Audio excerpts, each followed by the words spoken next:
Good morning students. आप अजे P block element start कर चुके हैं। कल आप कुछ करैक्टर्स जोड़े से 13 ग्रुप आप स्टार्ट किया पी ब्लॉक के क्योंकि 13 तो 14th ग्रुप मैं दसिया सी अपने सिलेबस के +1 है। तो 13 ग्रुप एलीमेंट आप स्टार्ट किए, बोरोन फैमिली आप स्टार्ट की है और वो करैक्टर्स जोड़े से कल आप उस फैमिली के देखे। हुण उस तो बाद एक क्वेश्चन कल मैं लिखवाया भी सीगा, उन्होंने अज आप डिस्कस करते हैं सब तो पहला, क्योंकि इस चैप्टर के विचों क्वेश्चनस ही आने आपां शॉर्ट क्वेश्चनस।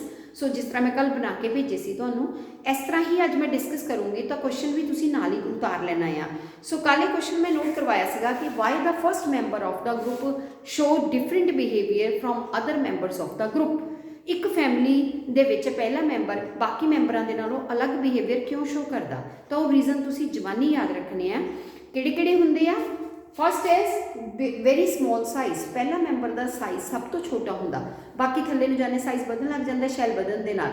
सो पहले मैंबर का साइज बहुत छोटा होने करके इहदियां काफ़ी प्रॉपर्टीज जिहड़ियां या बिहेवियर दे विच चेंजिज आंदियां due to its small size. पहली गल, हुण स्मॉल साइज का इफैक्ट की पैंदा।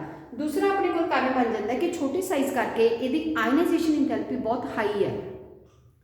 ये क्वेश्चन हर मैंबर वास्ते आ, हर पहला मैंबर हर ग्रुप का।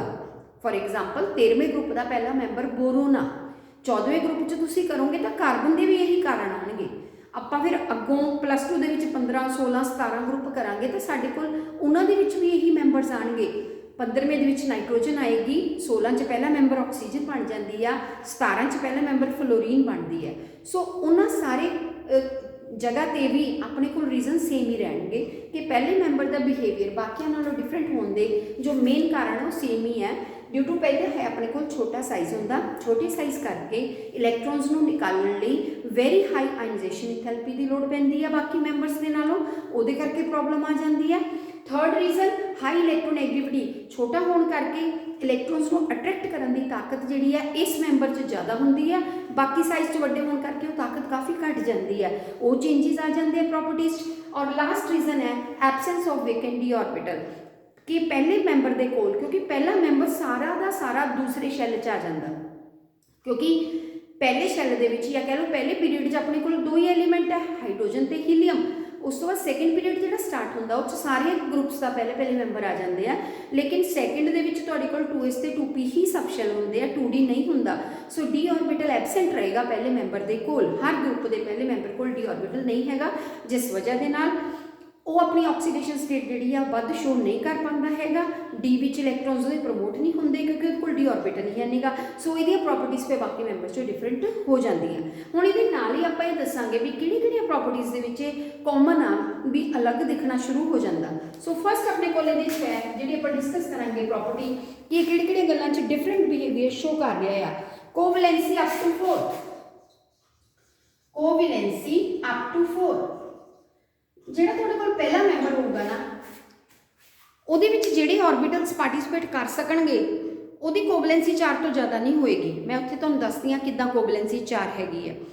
सो इस तो बाद वो अपने ऑर्बिटल्स का यूज़ नहीं कर पाता। किद्दां हुण आपां जिद्दां बोरोन फैमिली च भावें बोरोन नूं चैक कर लो, भावें कार्बन नूं चैक कर लो, जिहड़े मर्जी मैंबर नूं कर लो, तुहाडे कोल दूजे पीरियड दे विच 2 ही सबशेल रहणगे। किहड़े-किहड़े रहे? 2s and 2p। इस तो ज़्यादा तो यूज़ नहीं कर सकता क्योंकि ये डी है नहीं। सो 2d अपने को होंदा नहीं, इसलिए कोई इलैक्ट्रॉन तो अगे जे नहीं जाएगा। सो मैक्सिमम यूज़ किन्ने ऑर्बिटल्स का कर सकता उन्होंने कोवैलेंसी कहते हैं।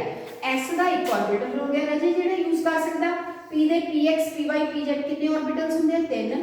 जो आप ऑर्बिटल्स की गिनती कटिए तो टोटल कितनी बनती है? 4। एक एस से 3 p ऑर्बिटल होंगे, टोटल 4। सो पहला मैंबर की कोवैलेंसी 4 तो कदे वध ही नहीं सकती क्योंकि एक तो अगे उहदे कोल जगह ही है नहीं, डी अवेलेबल नहीं है। सो याद रखियो कि first member covalency up to 4 हद 4 ऑर्बिटल्स का यूज़ कर सकता, चाहे कोई भी हो, चाहे कार्बन है, चाहे ऑक्सीजन है, चाहे नाइट्रोजन है, चाहे बोरोन है। हर ग्रुप का पहला मैंबर अपना सिर्फ सैकेंड शैल यूज़ कर पाऊगा, यानी 2s ते 2p तो ज़्यादा नहीं यूज़ कर पाएगा। 3p के ऑर्बिटल हो गए, कैसा टोटल 4। सो कोवैलेंसी कितनी शो करेगा? Up to 4। एक नंबर भी आ सकता कि पहले मैंबर की कोवैलेंसी कितनी हो सकती, हाँ, लेकिन बाकी मैंबर्स कितनी शो करनगे? उन्होंने कोल डी आ जाना, तीसरे चो डी शुरू हो जानी थोड़ी, चौथे कोल भी डी आ जानी, तो डी दे विच प्रमोट करके वो कोवैलेंसी डी वाली भी यूज़ कर सकते हैं, वध गई ना। सो ये डिफरेंस आ गया। सो एक तो पॉइंट हो गया कोवैलेंसी शो करेगा। दूसरा है रिएक्टिविटी ते असर पैंदा। सेकेंड पॉइंट है रिएक्टिविटी। शॉर्ट फॉर्म च तुसीं राजे आंसर लिखना है, शॉर्ट फॉर्म च तुसीं लाइनां लिखनियां बुक दे विचों लभ के इंपॉर्टेंट, ठीक है। हुण रिएक्टिविटी की गल करिए तो पहला मैंबर रिएक्टिव नहीं लगता। रीजन सानू पता, साइज़ उहदा छोटा, इलैक्ट्रॉन कड्ढने उहदे चों औखे आ, पाने वाले तो पै सकते, पर हुण जिहड़े ग्रुप्स दे विच कड्ढण दी लोड़ आ उहदे विच असीं एंटर भी नहीं करवा पावांगे। हुण बोरोन चों 3 कड्ढने बहुत डिफिकल्ट हो जाणगे। सो आपां बोरोन फैमिली जिद्दां पढ़ रहे हां, सो कहण दा मतलब यह आ कि डी ऑर्बिटल इहदे कोल है नहीं गा। इन्हां चीज़ां दा इफैक्ट इहदी रिएक्टिविटी ते पै जांदा कि पहले मैंबर दी रिएक्टिविटी घट जांदी है मोस्टली। किते किते एक्सैप्शन भी आती आ, ठीक है, किते किते वध भी रिएक्टिव मैंबर हो सकता। पर जो फैमिली असीं स्टडी कर रहे हैं 13 ते 14 ग्रुप के मैंबरस की, तो वो अकॉर्डिंग पहले मैंबर की रिएक्टिविटी तो इफैक्ट लाजमी पेगा। एक उहदे कोल डी ऑर्बिटल है नहीं, कोवैलेंसी वो बढ़ा नहीं सकता, कंबाइन वो ज़्यादा कर नहीं सकता। सो रिएक्टिविटी की है वो ज़्यादा शो नहीं कर पाता। हुण जिद्दां तुसीं 13वें ग्रुप च बोरोन देखोगे ज़्यादातर तुहाडे कोल इनर्ट रहिंदी है, मतलब रिएक्ट नहीं करती जब तक कि उन्होंने हीट नहीं किया जाता, उसकी रिएक्टिविटी है नहीं, क्योंकि उसका साइज़ बहुत छोटा है, इसलिए वो रिएक्टिव नहीं हैगी। थर्ड इफैक्ट की पैंदा राजे अपने कोल tendency to form multiple bonds. तीसरा पॉइंट है ये पहला मैंबर की कर सकता है, tendency to form multiple bonds. जे लोड़ पवे तो ये मल्टीपल बॉन्ड बना सकता। वो तुसीं उन्हां मैंबर्स च देख सकते हो जिद्दां नाइट्रोजन का N दे नाल ट्रिपल बॉन्ड बन सकता, ऑक्सीजन O दे नाल किहड़ा बनाउंदी है, डबल बना सकती है, कार्बन कार्बन दे नाल ट्रिपल भी बना लैंदी आ, डबल भी बना लैंदी, सिंगल भी बना लैंदी। सो कहने का मतलब यह कि पहले मैंबर च ताकत आ जाती है कि मतलब मल्टीपल एक सिंगल तो ज़्यादा बॉन्ड बनाने की पावर रखता है। रीजन की आ, उहदा साइज़ छोटा है। मल्टीपल बॉन्ड बनाने लई एक सिंगल बनूगा वो सिग्मा होगा, ਉਹਦੇ ਨਾਲ ਜਿਹੜਾ ਹੋਰ ਬਣੂਗਾ ਡਬਲ ਜਾਂ ਟ੍ਰਿਪਲ ਬਣਦਾ ਉਹ 'ਚ ਪਾਈ ਬੌਂਡ ਆ ਜਾਂਦੇ ਆ। ਪਾਈ ਬੌਂਡ ਬਣਾਉਣ ਦੇ ਲਈ ਸਾਈਜ਼ ਛੋਟਾ ਹੋਣਾ ਜ਼ਰੂਰੀ ਹੈ, ਕਿਉਂਕਿ ਪਾਈ ਬੌਂਡ ਇਹਨਾਂ 'ਚ ਕਿੱਦਾਂ ਬਣਦਾ ਜ਼ਿਆਦਾ ਤੁਹਾਡੇ ਕਿਹੜੀ ਓਵਰਲੈਪਿੰਗ ਹੁੰਦੀ ਹੈ ਸਾਈਡ ਵਾਈਜ਼ ਓਵਰਲੈਪਿੰਗ। ਇਹਦੇ ਲਈ ਆਰਬਿਟਲ ਦਾ ਇੱਕ ਦੂਜੇ ਦੇ ਨੇੜੇ ਆਉਣਾ ਬਹੁਤ ਜ਼ਰੂਰੀ ਹੈ। ਆਰਬਿਟਲ ਨੇੜੇ ਛੋਟੇ ਸਾਈਜ਼ ਵਾਲੇ ਦੇ ਹੀ ਹੋਣਗੇ, ਵੱਡੇ ਵਾਲੇ ਦੇ ਤਾਂ ਨੇੜੇ ਹੀ ਨਹੀਂ ਆਣਗੇ, ਓਵਰਲੈਪਿੰਗ ਨਹੀਂ ਕਰ ਪਾਣਗੇ, ਪਾਈ ਬੌਂਡ ਪੋਸੀਬਲ ਹੀ ਨਹੀਂ ਹੁੰਦਾ। जिन्ना साइज़ बढ़ता जाऊगा साइड वाइज ओवरलैपिंग घट जाती है तो पाई बॉन्ड नहीं बनता है। पाई बॉन्ड सिर्फ छोटे साइज़ वाला ही बना सकता, वो वास्ते उन्होंने साइड वाइज ओवरलैपिंग करनी पैंदी है, ओदी जिहड़ी है ना परफेक्ट हो जाती है, तो वो फिर मल्टीपल बॉन्ड बन जाते हैं due to its small size. So इत्थे भी साडे कोल रीजन आएगा कि पहले मैंबर च पावर इस करके आ गई due to its small size. So ये 2-3 चीज़ें च अलग आ जाती हैं। मल्टीपल बॉन्ड बना सकता, रिएक्टिविटी इसकी घट जाती है ना, कोवैलेंसी 4 तो ज़्यादा शो नहीं कर पा रहा। सो ये गुण क्यों आ रहा, because of its small size. उस तो बाद इफैक्ट की पिया, आयनाइजेशन एंथैल्पी हाई हो गई, इलैक्ट्रोनेगेटिविटी हाई हो गई और डी ऑर्बिटल अवेलेबल नहीं है। सो ये सारे रीजनस मिला के असीं दे सकते हैं कि फर्स्ट मैंबर ऑफ ग्रुप जिहड़ा डिफरेंट होएगा और किहड़ियां गल्लां च डिफरेंट होएगा वो भी असीं नाल दे सकते हैं। सो ये पॉइंट्स तुसीं सारे लिखने हैं, ठीक है। उस तो बाद नैक्सट क्वेश्चन जिहड़ा आपां करन लगे हां, कल आपां फिजिकल प्रॉपर्टीज़ कीतियां सी, अज असीं स्टार्ट करते हैं केमिकल प्रॉपर्टीज़। ये वाला समझ आ गया ना क्वेश्चन, इनू इदां ही कर लेना तुसीं, ठीक है। हुण असीं नैक्सट करते हैं केमिकल प्रॉपर्टीज़। उस कोई रिएक्शन जिहड़े तुसीं लिख लैने हैं, सारे नहीं लिखने हैगे, जिहड़ा तुहानूं याद हो जाए बस उन्ने रिएक्शन तुसीं नोट कर लेना। केमिकल प्रॉपर्टीज़ हुणे आपां गल कीती है फर्स्ट मैंबर की कि उहदियां प्रॉपर्टीज़ से असर पै जांदा, तो इत्थे असीं स्टार्ट ही करांगे कि साडा फर्स्ट मैंबर बोरोन जिहड़ा है पूरी फैमिली दे विचों सब तो घट रिएक्टिव आ, छोटे साइज़ करके आयनाइजेशन एंथैल्पी हाई होने करके 3 इलैक्ट्रॉन का लॉस पॉसीबल नहीं हो पाता, ये 3 की शेयरिंग के नाल ही बॉन्ड बना पाता है, जिहदे करके ये ज़्यादा रिएक्टिव नहीं हैगा। तो इस ग्रुप चो फिर सब तो वध रिएक्टिव किनू कहोगे, that is aluminium. It is highly reactive in nature, बाकी मैंबर भी रिएक्टिव आ, पर एलूमीनियम सब तो ज़्यादा रिएक्टिव होएगा। पर यह है कि एलूमीनियम अपने उत्ते एक प्रोटैक्टिव कवरिंग बना लैंदा जो असीं इहनूं हवा च रखते हैं एलूमीनियम ऑक्साइड की, फिर उस तो बाद इसकी रिएक्टिविटी घट जाती है एसिड्स वगैरह के नाल, अल्कलीज वगैरह नाल रिएक्ट करता है। सो कुल मिला के असीं कह सकते हैं कि it is highly reactive member of this group, ठीक है। इत्थे तुसीं रिएक्टिविटी के बेस पर क्वेश्चन पहला करोगे, क्वेश्चन मैं नाल दसी जाने तुहानूं। सो जिद्दां पहला क्वेश्चन तुसीं नोट कर लिया, इत्थे तुसीं सैकेंड क्वेश्चन जिहड़ा हैगा नाल ही नोट कर लेना आ। कि ਜਿਹੜੇ 13 ग्रुप के एलीमेंट्स हैगे आ बोरोन फैमिली दे, why elements of 13 group are known as Lewis acids. Very important question. Why members of 13 group are Lewis acids. इन्हों लुईस के एसिड का कही जाने आ।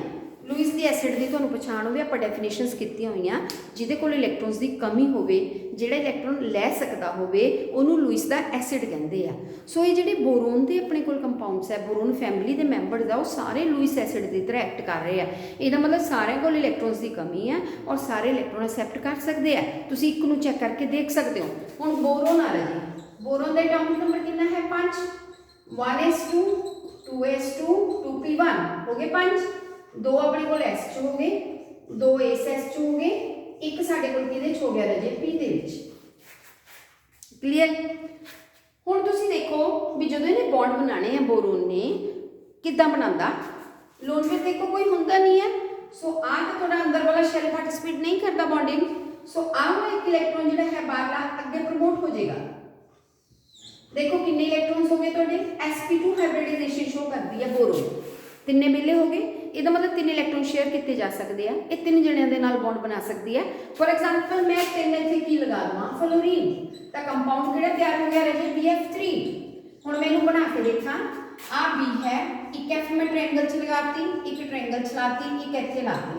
हुण तुसीं नोट करो, एक बोरोन दा बाहर इलैक्ट्रॉन सी, एक इहदा सी, एक इहदा। देखो बोरोन कोल बाहर कितने इलैक्ट्रॉन है? 1 2 एंड 3। मैंने तिन्ने बनाते।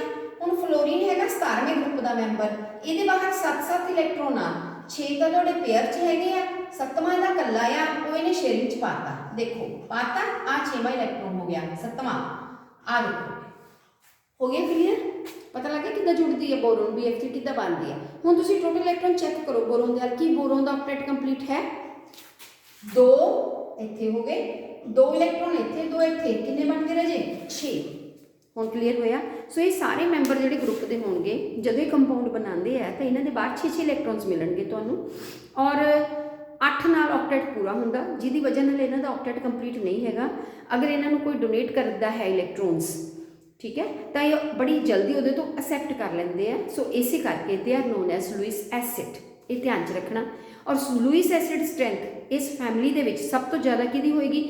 जिहड़ा साइज़ छोटे वाला होगा वो एक्सैप्ट भी जल्दी करता, खिंचदा भी जल्दी, उसकी लैन की पावर भी ज़्यादा होंगी है, वो जल्दी डोनेट करने वाले तो लै सकता। जिस तरह BF3 है, अगर इन्हू कोई देने वाला मिल जाए, कोई लोन पर डोनेट करना चाहे तो लै सकता है। सो लैन की पावर के अकॉर्डिंग साडे कोल बोरोन जिहड़ी होएगी ਉਹਦੀ लुईस एसिड स्ट्रैंथ सब तो ज़्यादा होएगी as compare to aluminium, gallium, indium and thallium. यही मैंबर्स है ना अपने ग्रुप के। बोरोन का हो गया, एल्यूमीनियम हो गया, गैलियम हो गया, इंडियम एंड थैलियम। सो कुल मिला के साडे कोल पावर लुईस एसिड स्ट्रैंथ बन जाती है। सो ये क्वेश्चन अलग तो लिख लेना तुसी कि why these members behave as Lewis acid क्यों है, तो लुईस एसिड स्ट्रैंथ जी ग्रुप च किद्दां होएगी। सो इसका आंसर असीं इत्थे दे सकते हैं। इस तरह मैं तुहानूं क्वेश्चन वाइज करवा रही हाँ। उस तो बाद आ गया कि थोड़े बहुत तुसी रिएक्शनस कर सकते हैं रिएक्टिविटी बारे, वो मैं हुण तुहानूं 2 करवा देनी हाँ। सो ये है पहला क्वेश्चन हो गया अपने को लुईस एसिड का। हुण असी रिएक्शनस लिखांगे रिएक्टिविटी बारे कि किते किते एक किदां दी रिएक्टिविटी शो करते हैं members. So first is reactivity towards air, हवा देना। हवा दे विच अपने कोल ऑक्सीजन ते नाइट्रोजन 2 गैसेस जिहड़ियां हैगियां ज़्यादा मात्रा च हुंदियां, तो ये मैंबर्स दोनों के नाल रिएक्ट कर सकते हैं। सो रिएक्शन असी शो कर सकते हैं, पर इन्ना क ध्यान च रखना भी बिना हीटिंग के रिएक्शन नहीं होंगे। इन्हों के बोरोन को आपको हीट करना पेगा, फिर बोरोन रिएक्ट करती है विद ऑक्सीजन के नाल भी रिएक्ट कर सकती है और विद किहदे नाल कर सकती है? नाइट्रोजन के नाल। ठीक है। सो बोरोन जी है इनू बैलेंस भी करना पऊगा। बोरोन का ऑक्साइड बना लेती है B2O3 और नाइट्राइड बनाती है BN, फिर सानू बैलेंस करना पैंदा है। बोरोन के मोहरे साडे कोल लगणगे 4, 3 ऑक्सीजन लगूगियां और ऑक्साइड के मोहरे साडे कोल लगणगे 2। लो जी, इस ढंग के नाल असीं इनू बैलेंस करते हैं। इसे तरह फिर अपन ने दूजा रिएक्शन लिखा है नाइट्रोजन के नाल। सो बोरोन ते नाइट्रोजन मिलके 2 इत्थे लगावांगे आपां, 2 BN बन जाएंगे। लो जी बैलेंस हो गई। सो इस तरह नाइट्राइड्स बनते हैं। सेम रिएक्शन असीं एलूमीनीयम लई शो कर सकते हैं, तुसीं खुद ट्राई कर सकते हैं। Aluminium plus O2 Al2O3 aluminium dioxide, aluminium plus N2 ये भी ALN बनाएगी। सो इनू भी असीं की कर सकते हैं, बैलेंस कर सकते हैं। ठीक है, सो इत्थे भी तुसीं बैलेंस कर सकते हैं, या इत्थे आपां 4 यूज कर लीए तो इत्थे 2 कर लीए, इत्थे 3 कर लीए। सो ये बैलेंस हो गई। सो इस तरीके दे नाल तुसीं रिएक्शनस ओनली रिएक्शन लिखने हैं, कोई थ्योरी नहीं लिखनी। These are the reaction with air, air का होवे तो आपां 2 रिएक्शन शो कर सकते हैं। उस तो बाद रिएक्टिविटी टूवर्ड्स वाटर, फिर तुसीं एक रिएक्शन जिहड़ा है इत्थे पानी दे नाल दिखा सकते हैं। बोरोन दे घट रिएक्शन लैणे आपां, एलूमीनीयम नूं ज़्यादा शो करांगे। सो ये पानी दे नाल रिएक्शन है एलूमीनीयम विद वाटर, 6 मॉलिक्यूल वाटर नाल कंबाइन करदी है। AlOH थ्राइस एलूमीनीयम का हाइड्रोक्साइड बनता है, प्लस हाइड्रोजन निकलती है बाहर, 3 हाइड्रोजन निकलदियां आ, 2 अपने को ये एलूमीनीयम हाइड्रोक्साइड बनते हैं, बाकी बैलेंस हो गई। सो AlOH थ्राइस आ पानी नाल मिल के जिहड़ा है एलूमीनीयम का हाइड्रोक्साइड तैयार हो जाता। सो एलूमीनीयम के उत्ते +3 चार्ज होंदा, OH के उत्ते 1 होंदा। सो एक दूजे नूं दे के अपने को फार्मूले च इत्थे 3 आ जाएगा राजे। ठीक है, पता ना कंपाउंड किद्दां बनाउणा, एलूमीनीयम के +3 OH की -1। सो इन्हूं एक्सचेंज कर दो, फार्मूला बन गया AlOH थ्राइस। एक उन्होंने दे दो, 3 जिहड़ा दूसरे नूं दे दो, ये हो गया। फिर तुसीं रिएक्टिविटी भी जिहड़ी है एसिड बेस के नाल भी रिएक्शन लिखना चाहो तो लिख सकते हो। अगर नहीं इन्ने याद रख सकते तो कोई गल नहीं, जिन्ने क आपां नूं याद होंदे तुसीं उन्ने रिएक्शन नोट कर सकते हैं। ठीक है, उस तो बाद रिएक्टिविटी टूवर्ड्स हैलोजेंस भी है। एक अद्धा रिएक्शन ओहदा लिखना चाहते हैं तो ओहदे भी लिख सकते हैं। हैलोजेंस रिएक्टिविटी 2 पॉइंट अपने को मैं दोनों करवाई देनी है तुहानूं। रिएक्टिविटी पहला है विद एसिड एंड बेस, ये तुसीं 2-2 या एक जिहड़ी हैगी ना एग्जाम्पल कर लैनी है, ज़्यादा ना करियो, 2-2 रिएक्शन बहुत हो जाएंगे। एसिड एंड बेस दे विच तुसीं एग्जाम्पल ले लियो, एलूमीनीयम का कर लियो। एलूमीनीयम का रिएक्शन एसिड HCl नाल कर लो, एलूमीनीयम का रिएक्शन सोडियम हाइड्रोक्साइड, ये एम्फोटेरिक एलूमीनीयम मतलब दोनों के नाल की कर जाती है, रिएक्ट कर जाती है, एसिड के नाल भी as well as base. Ionic form च लिखना है, एलूमीनीयम का क्लोराइड तो हाइड्रोजन गैस बाहर लिख लूगी ये, यानी AlCl3 निकलता, प्लस की निकलती है, बैलेंस तुसीं बाद कर सकते हो हाइड्रोजन। सैकेंड केस के विच जदों एलूमीनीयम सोडियम हाइड्रोक्साइड प्लस वाटर के नाल रिएक्ट करूँगी तो डिफरेंट रिएक्शन होएगा। सो ये रिएक्शन तो बुक च दिते हुए आ, तुसीं ये रिएक्शनस नोट कर लियो। ठीक है, ये हो गया एसिड बेस के नाल। एक रिएक्शन तुसीं हैलोजेंस के नाल नोट कर लियो। लास्ट है तुहाडे कोल रिएक्टिविटी विद हैलोजेंस।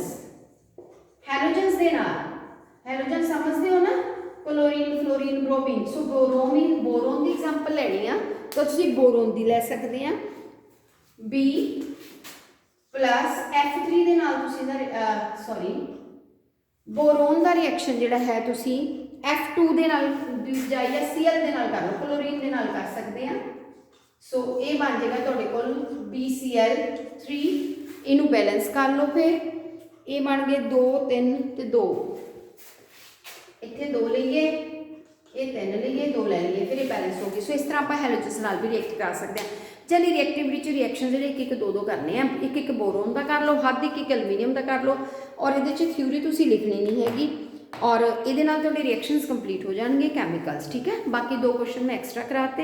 हुण मैं तुहानूं क्वेश्चन के हिसाब से करवाऊँगी, हुण टॉपिक नहीं करवाऊँगी।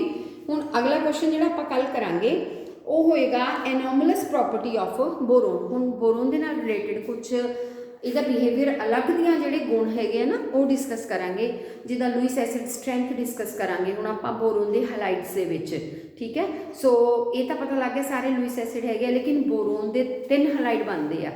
हुण बोरोन F नाल भी मिलती है, BF3 BCl3 BBr3 Bi3 बन सकता है। हैलोजन सारे हैगे उन्ने हैलाइड बन जाएंगे।